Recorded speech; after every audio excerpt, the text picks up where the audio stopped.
Hello, welcome to my podcast and my YouTube channel. Today, my guest is Shari Simmons. I listened to her a few weeks ago and I absolutely fell in love with her and with her story and her work. And here she is. I'm very grateful that she said yes. Thank you so much for being here, Shari. Thank you for having me, Paula. I'm excited to be here. Yeah. Well, we're going to have a kind of a surprise at the end. So stick with us. It's going to be really, really interesting. But I'm just gonna say, I mean, a little bit of you. Let me just introduce you to my listeners. She's a therapist. She's been working with trauma for a few decades. I mean, for a long time, and that's her area of expertise. She works with trauma, and she also is an author. What is the name of the book? Is it Why? Which Way? Which way with a question mark? Yes. With a question mark, and you're going to understand what that question is related to when she starts talking. But she also a speaker. She goes around the country talking and training us mental health professionals, and one of the topics that she focuses on is suicidality and how to reframe the unconscious mind. So we're going to talk about that a little bit, but I would love to start by hearing you talk about the brain and how it works and how it reacts to trauma, because that was the part that when I was listening to you, so wow, she makes it so easy to understand. And I said, okay, I have to have her because it's going to be so helpful to my audience. So thank you again, Shari. And can you please start with that, talking about our brains and how, in a way, it tricks us, right? Sometimes. Absolutely. Thank you again for having me. Let me start by just asking your listeners how many of you out there have experienced trauma? I hope that all of you have your hands raised right now because Mhm. all of us have experienced trauma. To the brain, trauma is trauma. Okay. So whether you have actually lived through something traumatic, or you've heard a client tell you something traumatic, or you are flipping through your latest social media feed and looking at the pictures of everybody storming the Capitol, to the brain initially, it takes it in all the same. All right. And what I mean by that is the same centers of the brain light up, the same chemicals are released in our body. Now, initially, or I guess after a few seconds, our brains kick in and say, okay, I'm listening to this or I'm watching this on TV. But initially, the brain takes it in the same. Okay, Mhm. trauma is trauma. And if you believe anything about epigenetics, which says that we are also walking around with up to 12 generations of our ancestors' DNA and their trauma sort of running around in our DNA, we are all experiencing trauma. What we do with that is what matters. So I like to explain the brain in three different sections. Is that okay to do? That's fine. That's Okay. great. Go ahead. So for purposes of today, I mean, we all know about the prefrontal lobe, okay, the front part of the brain that isn't developed until we're in our late 20s, early 30s. I like to say in men, I'm not sure when it ever gets developed. No, no, no. If it ever does. I'm just kidding. Yeah, exactly. No, Sorry, guys. We're just kidding. We're just kidding. we're just kidding. But that part of our brain has a filtering system. I mean, literally, where experiences and data and information flow through to inform our decisions. It's where our executive functioning lives. You know, cause and effect reasoning, our pro con lists, our to do lists. All of that is born out of our prefrontal cortex. And literally, I give the example that it works like you walk into the break room at work, you see a donut, and you start thinking, okay, should I have that donut? I've worked really hard at work lately, but I'm going to have pie tonight when I go out. That would have put 10 pounds on my hips. Wait a minute, that's stupid. That's not how that works. All right, so I'm going to have half a donut now, half a piece of pie tonight, and then go back on my diet tomorrow. Boom. That's how it works in the prefrontal lobe. We've got our neocortex, which is responsible for so many things, but primarily our language and our thoughts. And then we've got the limbic system, and that's the part of the brain I'm fascinated with. Mm-hmm. The limbic system is fully developed when we're born, as we know, and it cares about one thing and one thing only, and that is our survival. That is it. That is all it cares about. And there are six reactions that live out of that part of the brain. We've probably heard of the first three because we talk about them the most: fight, flight, freeze. But there's also faint, fornicate, and feed, right? So there's I just love, I just have to say this. I love that you came up. I don't know if you came up with it, but these other three that I'd never heard of, because when we're studying, that's what we learn, right? And that's what we hear about is the three F's, right? right, right. And there's really six that live back there.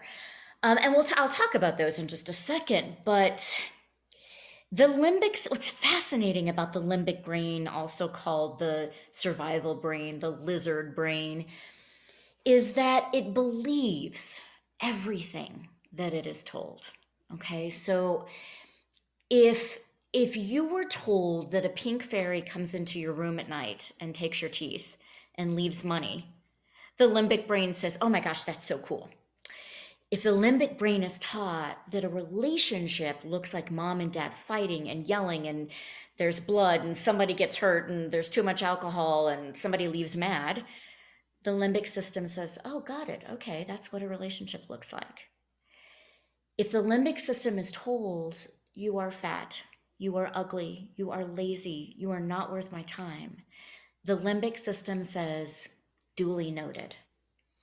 And what we know about ourselves as humans is that those beliefs sort of chatter and play in the background of our lives, informing on a subconscious level the choices that we make. And we have to spend our adult lives sort of reframing those beliefs and replacing them with more positive ones. So back to the survival mode. When we're in our limbic brain, and we are frequently, all of us, even if we're therapists, throughout the day, when situations get tense, when they get awkward, when they get difficult or overwhelming, we go to our limbic brain. We don't have any choice in the matter. We are hardwired that way. The blood is not flowing to the prefrontal lobe. The blood is flowing to our extremities so that we can fight, flight, freeze, faint, fornicate, or feed. Mm-hmm. I would encourage your listeners to think about what you did when COVID first hit. Yeah. Okay. Yeah, I was going to bring that up. So now we all know about the limbic system because we've been in it for months, right? Yeah. Yeah. Think about what that looked like for you. I mean, you could literally eat off my floors. They're so clean because that is how I chose to deal with the pandemic. It helped me feel in control. And that would fall under the category of feed. Okay. Mm-hmm. Drinking too much, using drugs, working out excessively, working excessively. All of that falls under feed. Um, so think about where you were when COVID hit and how, because here's the thing that COVID did for us is it threw all of us into our survival brains. Our very safety, our very livelihood was in question. Mm-hmm. So is this I'm just trying to make this easy to understand. So what you're saying is the moment we feel threatened, limbic system takes over We because automatically, it's about survival. it's about survival. We automatically go there. Um, I'd like to give an example of something that happened in my own life with this. I am terrified of mice. I'm terrified of them. And a couple years ago, my garage floor sank overnight because it had a crack Wow. in it and there was a cold spell, and so it sank. So anybody that knows me knows that at any given time, because of my fear, I have at least 8 boxes of decon strategically placed in my garage. So when this happened overnight, garage floor sort of sank. Mice had free will to come and go in my garage throughout the evening. So in the morning, I wake up to go in my garage, in my car. I forgot my laptop in there.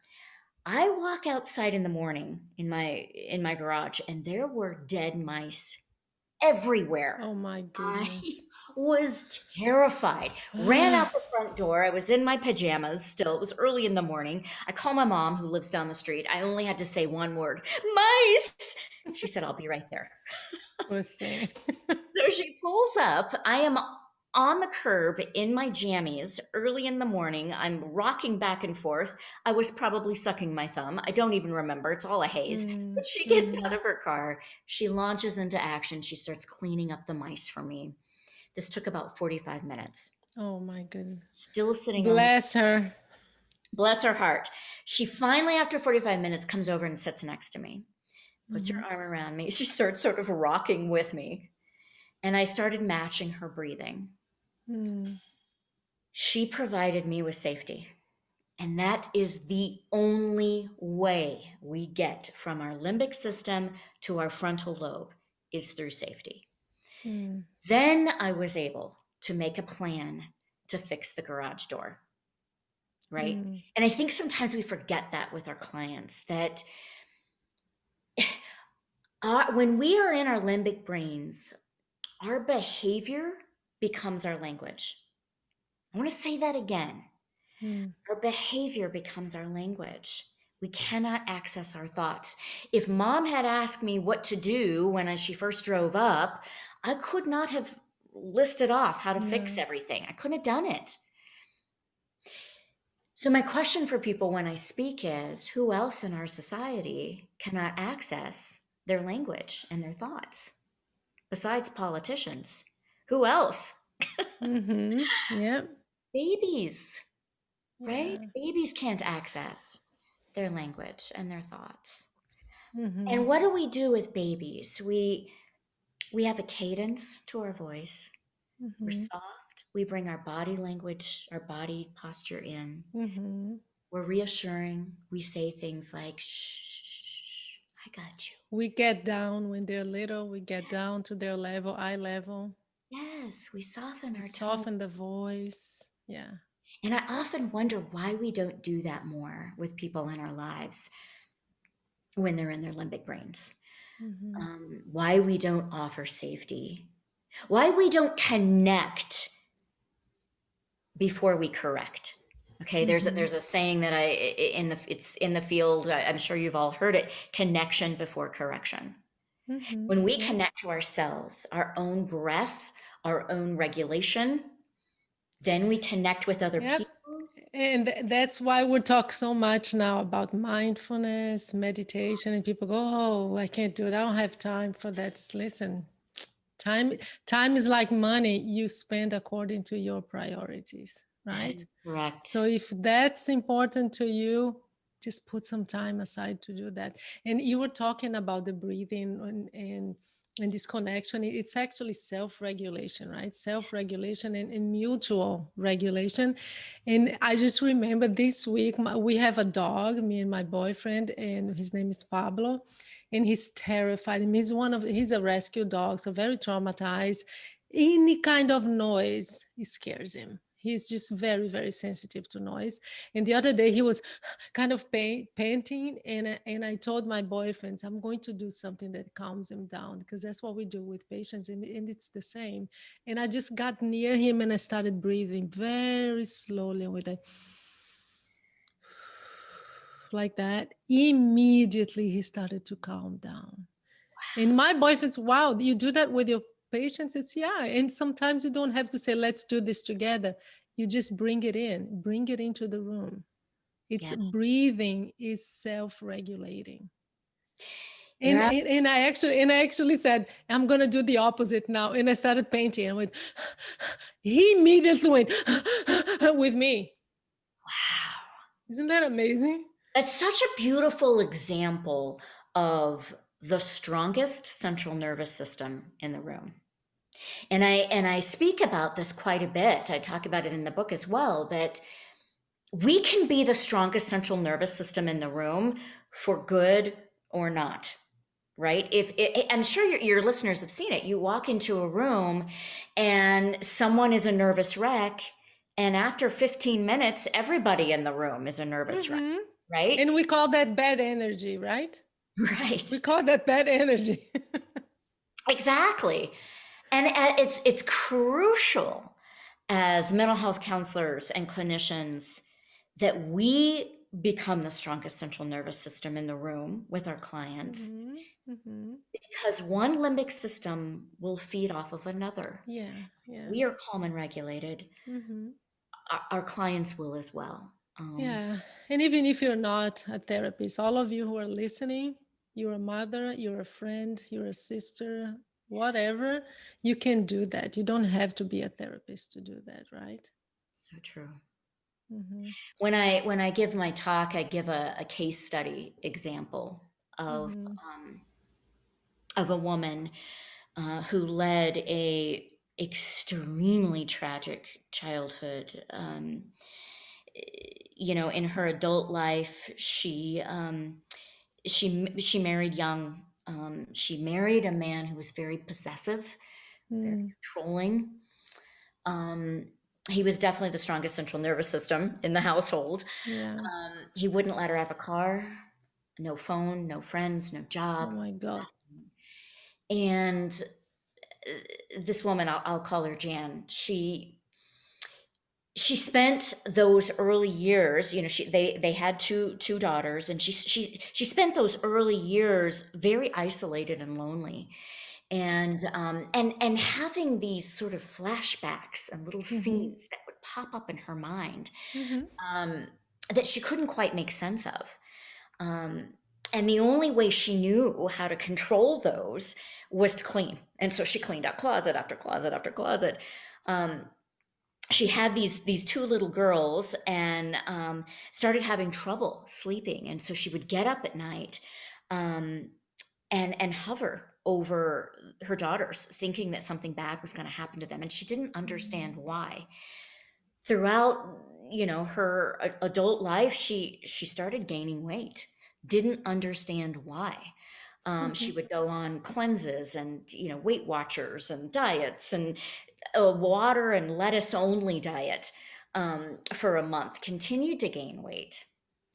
Went to specialists who ran a battery of tests on her and said, Jan, we cannot find anything physically wrong with you. Have you experienced any trauma? This was back in the early 70s. Mm-hmm. Jan, very numbed out Jan, very innocently said, no, no, not that I can think of. They didn't buy it. They told her Yeah. that she needed to go into therapy, and she promptly ripped up the paper, the discharge paperwork, and left, and thought, I don't need therapy. Until the day that her 8-year-old daughter walked in the kitchen. Jen was fixing breakfast, and holding pots and pans, and she turned around and she saw her daughter standing there, and she froze. Talk about the 6 F's: fight, flight, freeze, faint, fornicate, or feed. She froze. Mm. Pots dropped, food went everywhere. She just stared at her little 8-year-old girl. She didn't see the face of her daughter. She saw the face of her mother. And Hmm.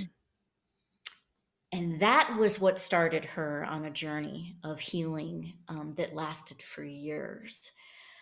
She got into therapy, and within a month, the weight came off. So the pieces, Wow. the sort of these shattered pieces of her life, started fitting back together. Um, and she started remembering everything from her past. Jan's father died when she was 3. Hmm.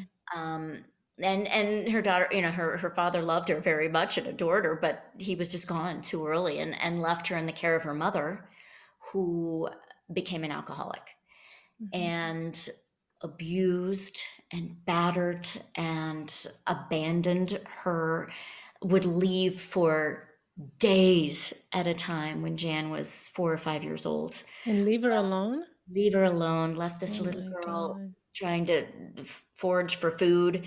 Jan would knock on doors in the neighborhood trying to have somebody give her some food.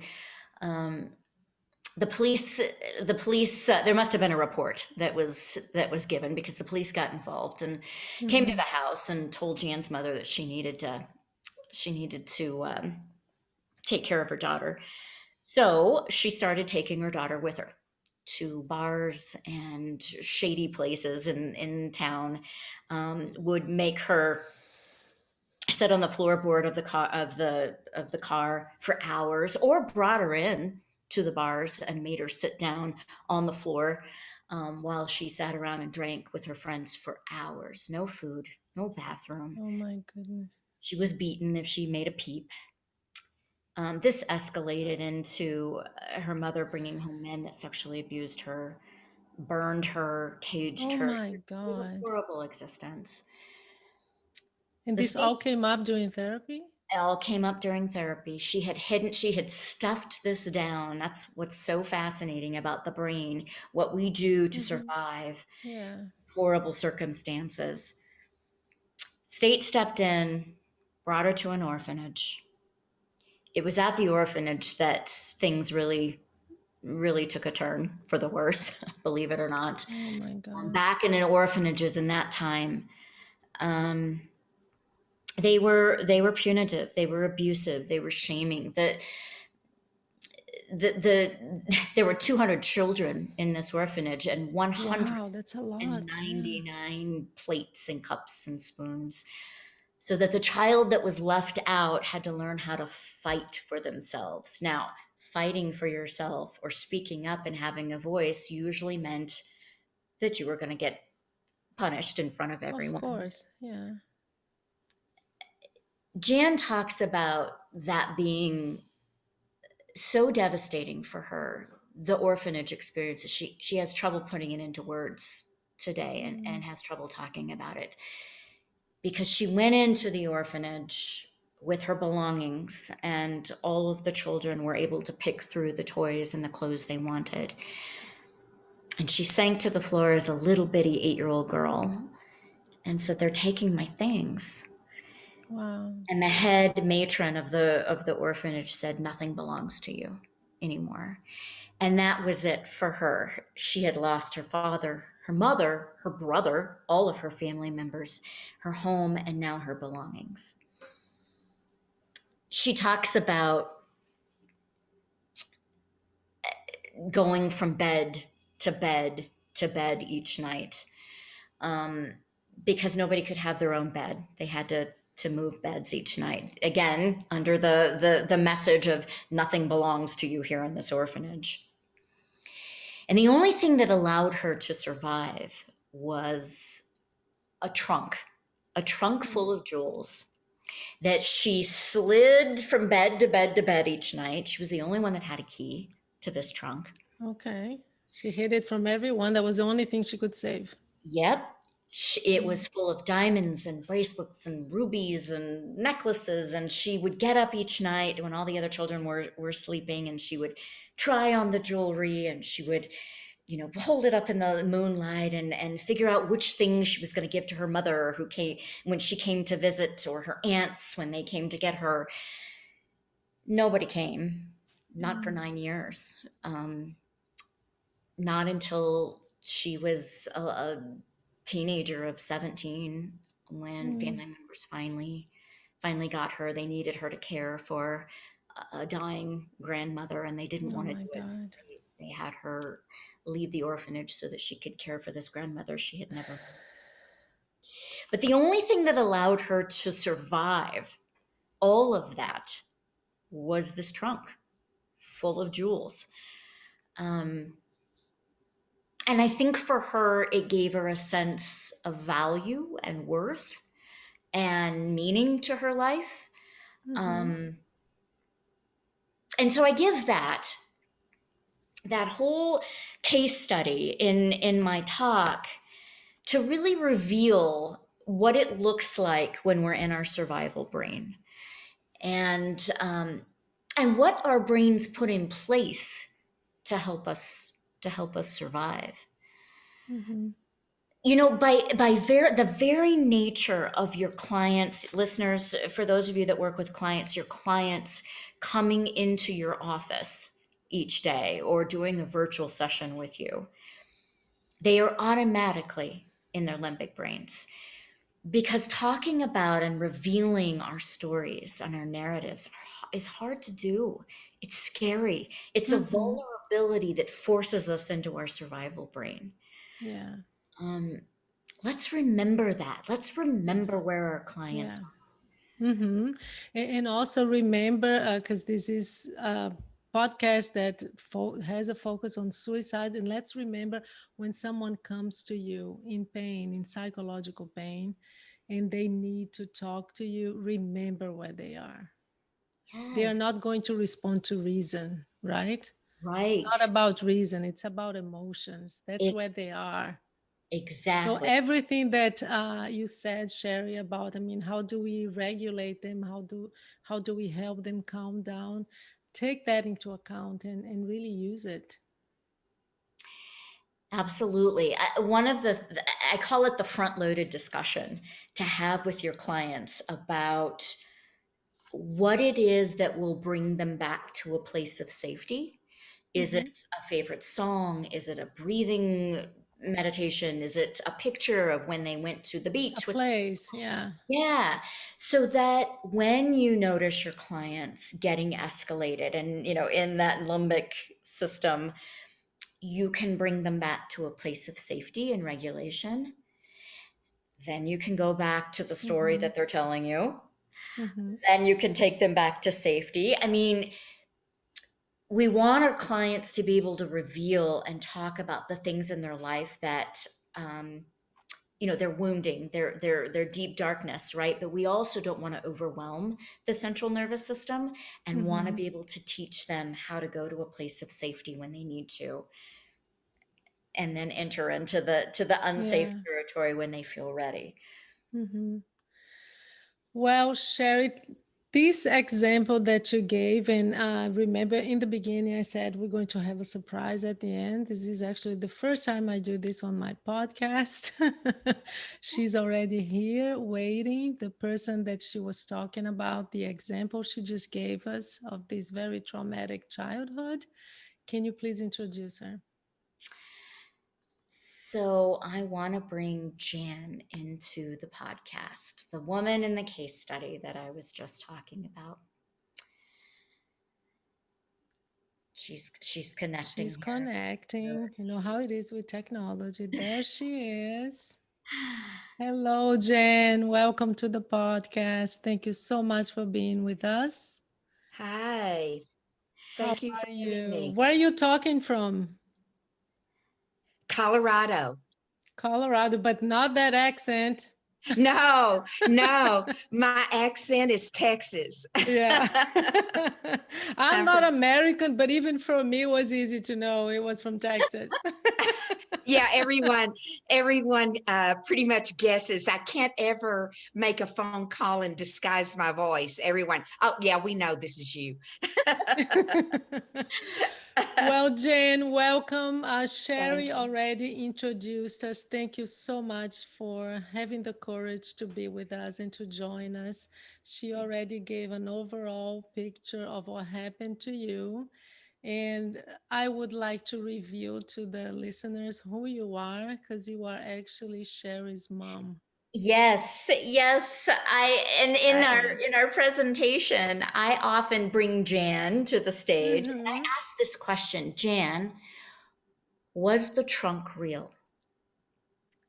And I say it was to me. I'm 73 years old, and my head tells me that that trunk couldn't possibly be real, but emotionally, there's a little girl that's still tied to that trunk because it was so much of my identity um, after I had lost everything.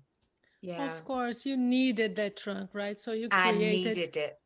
Yeah. I So tell did. me, tell me, can we go back a little bit to that day when Sherry, was that you, Sherry, that came into the room, the 8-year-old girl?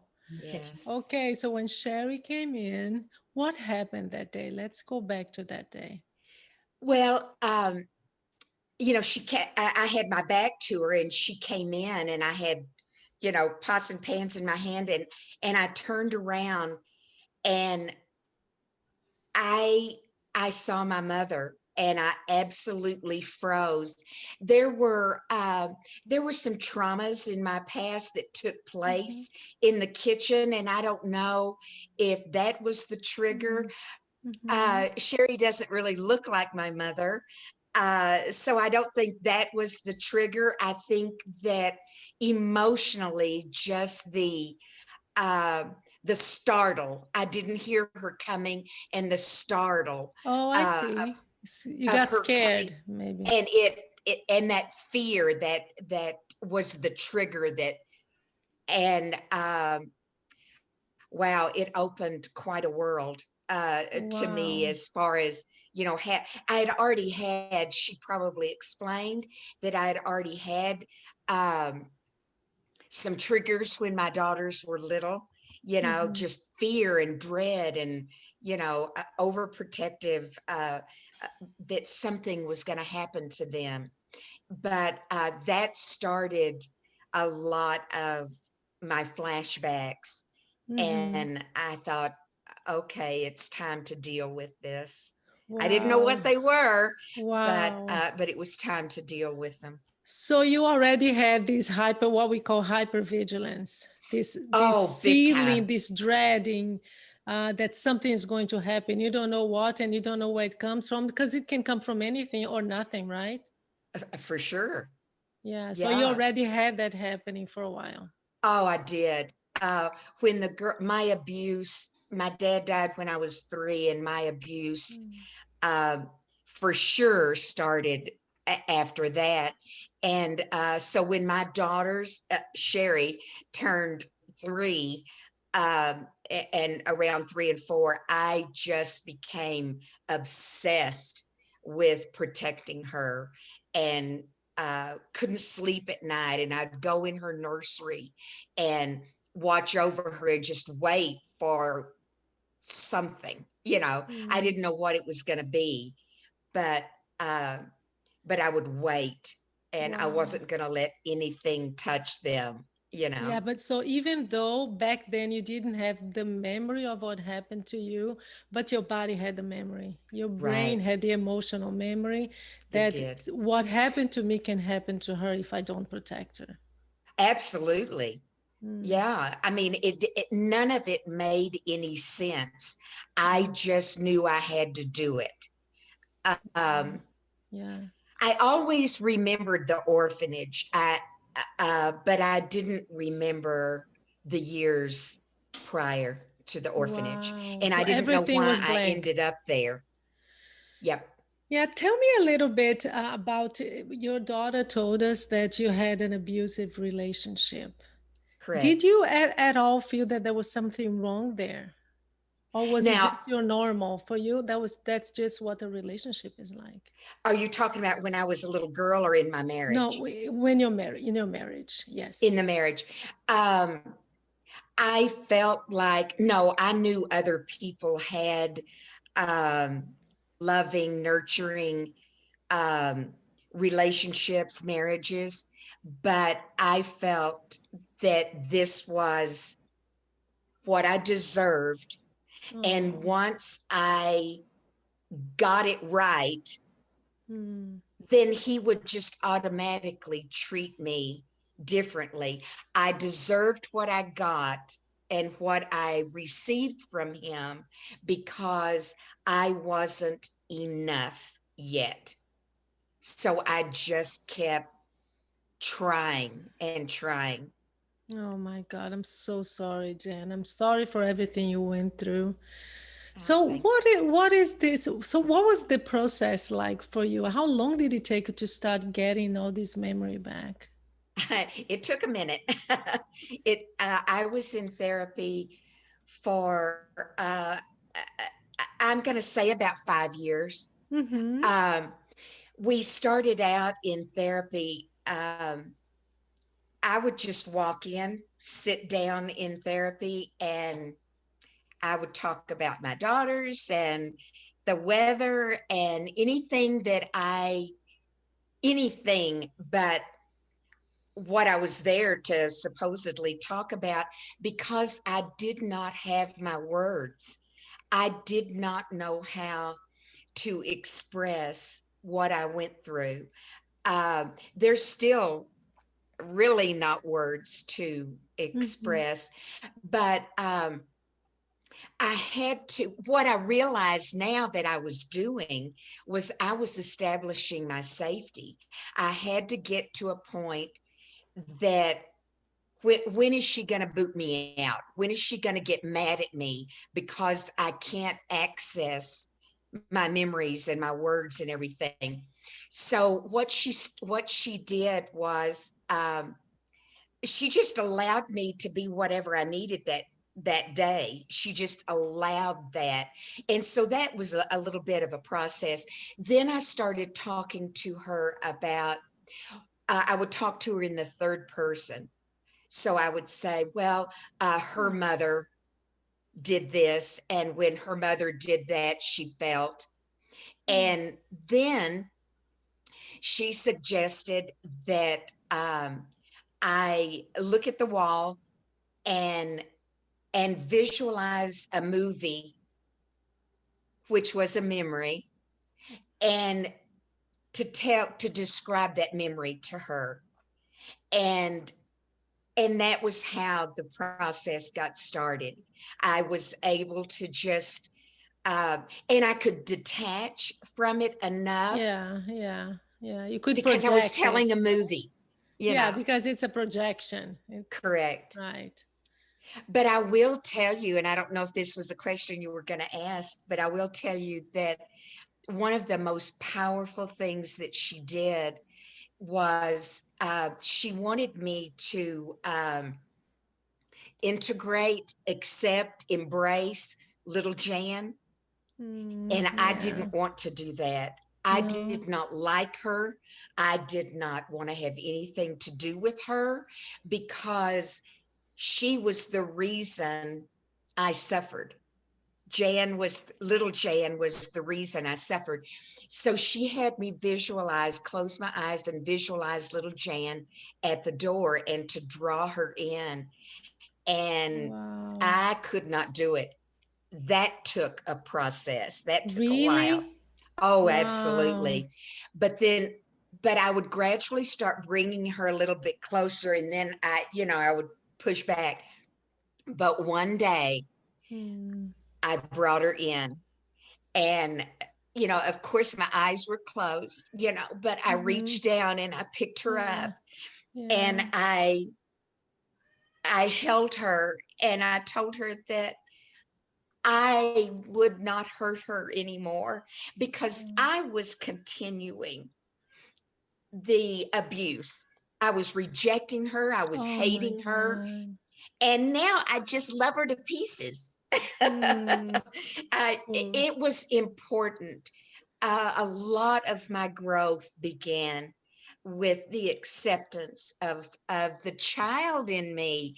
And I love that now because, first of all, she loves ice cream. So I make You sure can have it. that she, but we all need to realize that that's the innocence of all of us. It's our playful side, and our imaginative, creative side. Of course. And this is so important what you just brought in because I've talked about this maybe a few times on my podcast, but kids, they blame themselves. If your Absolutely. mom is not nice to you, they don't ask, why has she done this to me? But Mhm. what did I do to deserve it? Right? Correct. That's the question the child asks. And that's the thing with trauma.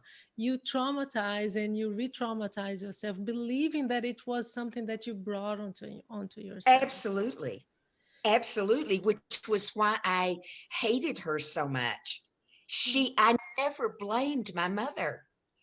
You know, I was abandoned in an orphanage because I did something wrong. Oh my goodness. Yeah, You were abandoned, you and your jewels, right? exactly. They were my friend. Tell me about those jewels. What were they like? Oh, they were magnificent. And I do talk about them in the book.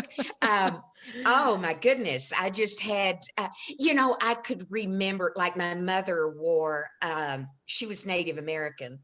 And so she wore Native American jewelry. So it's, Mm-hmm. kind of obvious. Yeah, And big, right? They're very big big usually. Yeah. and fringy and that kind of. So I had all those earrings in my mind, and she was going to. I knew that which earring I would give to her. My Oh. grandmother. The one that took my brother, she always wore brooches. I had brooches, and Mm. different colors, and yeah. Oh, I had them all. I So, had so it. tell me, how did you find out that those jewelries in the box, they were not real? Well, my therapist would constantly bring the trunk up. I say in many of our talks that Sherry and I do, she was more invested in my trunk than I was, because she kept asking me questions and I didn't understand why why she couldn't get the concept. I mean, can't you just And get it? It's a box with jewels. That's it it. totally, yeah. And but then one day, and I Mm, think it was when, sorry, I keep pulling at my wire here. it's I okay. shouldn't move so much. Oh. Um, she said, she said, well, Jan, if you lost everything in the trunk, or in the orphanage, your clothes, your toys, how did you, where did you get all of those? And I said, oh, well, oh my word. And I looked at her, because I think my Mm. um, cognitive, uh, mind took over, and I realized, oh my gosh, I had never questioned that trunk. I Wow. never questioned it. You know, And she made me wow. question it. Where, That's where why would she you? kept bringing it up, Yes. right? Yeah. She And was, and yeah. you say my cognitive took over. I don't think it was that your cognitive took over, but I think your emotions were ready to let go of that box. Well said. And Maybe I that's think it. that she knew that too, because she rocked along for a long time, just saying, okay, now about that trunk. So, and then one day she just, so I think she did know Yeah. that I was Yeah, it ready doesn't to. make sense, right? So if you had, and plus, I mean, how on earth could you have a box full of jewels, right? Exactly. I mean, they didn't let us have anything in the Hmm. orphanage. They wouldn't have let me keep that, and schlep it to each bed each night, Yeah. yeah. Well, I I'm so remember. glad you had that therapist, and I'm so glad you two do this together. I would love to hear you, Sherry, and hear both of you about this healing together, because this is something that you do together now, right? You go around the country and you We give do. speeches and you talk about this.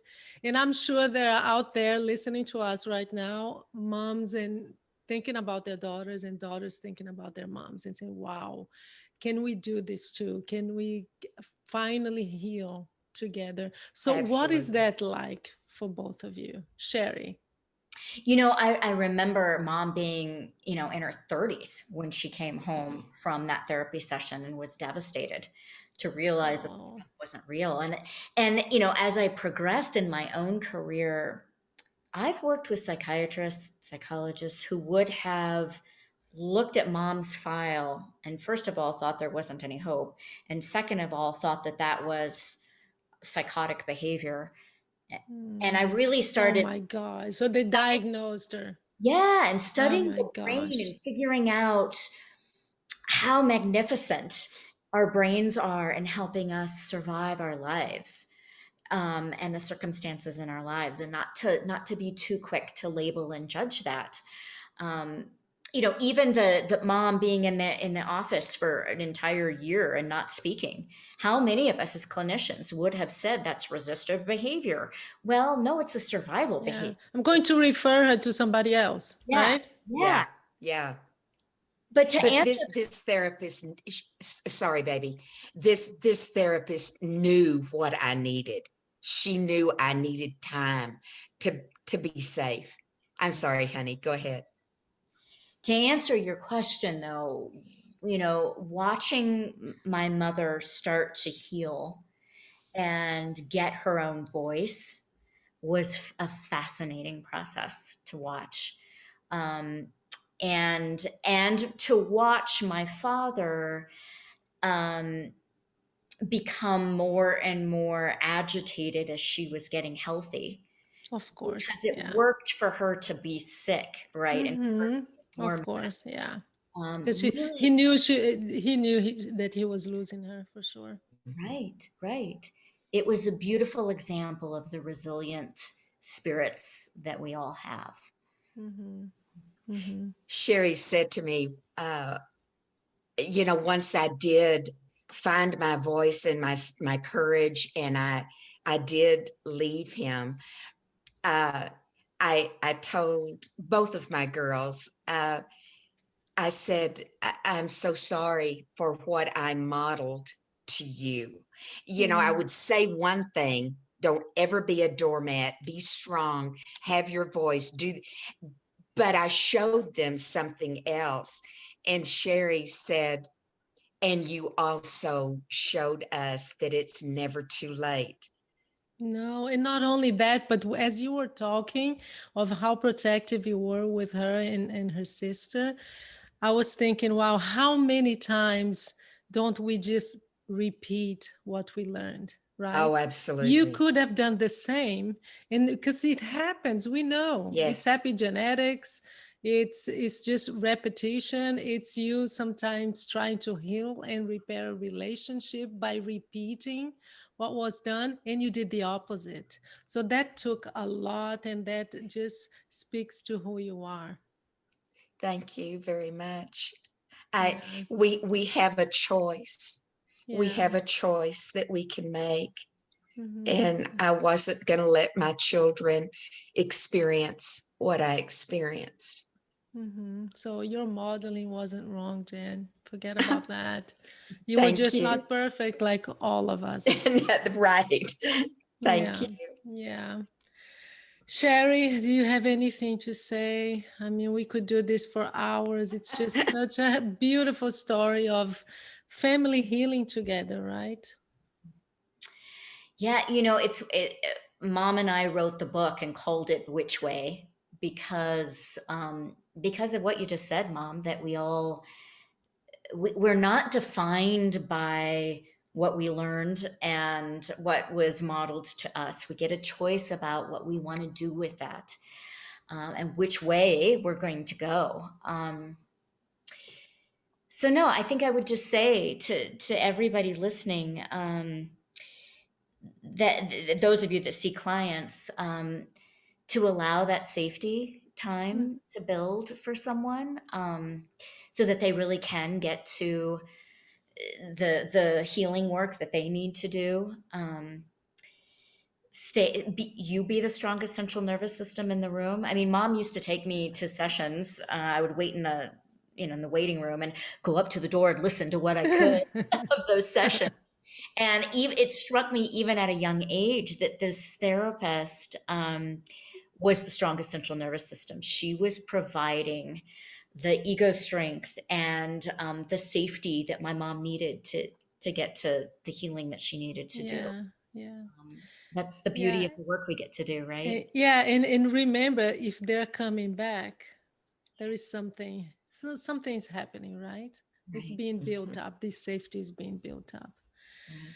Well, thank you so much for being here. This is the first time I do this with two people, and it's wonderful, but it didn't make any sense to do it separately. I actually thought about it. Maybe I'll have one with the mom talking, and then me and Sherry talked, and we just discussed this. No, let's just do this together because it's way more powerful. So thank Oh, you so much. Thank you so much for being here. thank I'm you. sure that my listeners will learn so much from both of you and continue Thank you. doing the beautiful work you do. Thank you. Thank you for having us so much. Sure. Thank you.